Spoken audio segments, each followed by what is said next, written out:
అనేక అభివృద్ధి సంక్షేమ కార్యక్రమాల్ని గవర్నర్ గారు తన ప్రసంగంలో చక్కగా చెప్పడం వారికి నా వైపు నుంచి ప్రత్యేకమైనటువంటి కృతజ్ఞతల సందర్భంగా తెలియజేస్తూ తెలంగాణ ప్రజల ఆకాంక్షలకు అనుగుణంగా మా కాంగ్రెస్ ప్రభుత్వం గౌరవ ముఖ్యమంత్రి గారి నాయకత్వంలో అడుగులు వేస్తుంది.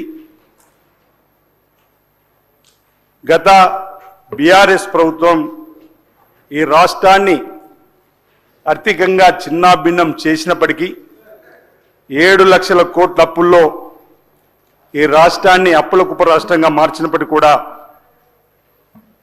ఆ రోజు తెలంగాణ సెంటిమెంట్తో అధికారంలోకి వచ్చి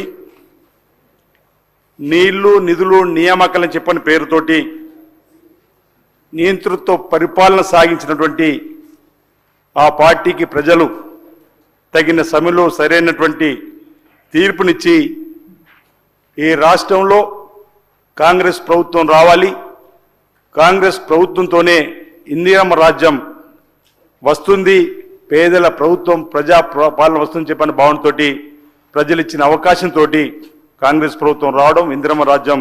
గౌరవ ముఖ్యమంత్రి రేవంత్ రెడ్డి గారు ఈ ప్రభుత్వం కొలుతీరింది.